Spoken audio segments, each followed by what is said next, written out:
যে সম্পর্কের শুরুই হয় মিথ্যা দিয়ে, যে সম্পর্কের শুরুটাই হয় একটা মিথ্যা প্রতারণা ফাঁদের মাধ্যমে, এই সম্পর্কটা আল্লাহ নিজ দায়িত্বে ভেঙে দেন। দেখবেন যে মানুষগুলো আপনার সাথে সম্পর্ক শুরুই করেছে মিথ্যা দিয়ে, আল্লাহ নিজ দায়িত্বে একটা সময়ে সেই মানুষটাকে আপনার জীবন থেকে অনেক দূরে সরায়। এটাই হচ্ছে পৃথিবীর বাস্তবতা। যে সম্পর্কের শুরুই হয় মিথ্যা দিয়ে, এই সম্পর্ক কখনো আজীবন টিকে না।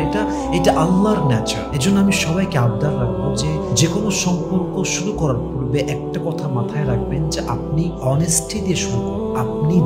আপনি তা বলে শুরু করবেন, লুকাতে যাবেন না। যে আপনাকে অ্যাকসেপ্ট করার, সে সবকিছু নিয়ে আপনাকে অ্যাকসেপ্ট করবে। আর যে আপনাকে অ্যাকসেপ্ট করতে চায় না, সে আপনাকে জাস্ট ছোট্ট একটা ইস্যু দিয়ে জীবন থেকে বাদ দিয়ে দিবে। ঠিক কিনা বলেন? এজন্য কখনো আপনার রিলেশনশিপ বন্ধুত্ব হতে পারে, আপনার হাজবেন্ড ওয়াইফ হতে পারে, যে কোনো রিলেশনশিপ কখনো মিথ্যা দিয়ে শুরু করবেন না। যেখানে অনেস্টি আছে, লয়্যালটি আছে, সততা আছে, সেই সম্পর্ক জান্নাত পর্যন্ত নিয়ে যায় একজন। বলেন সবাই, তিনি কে?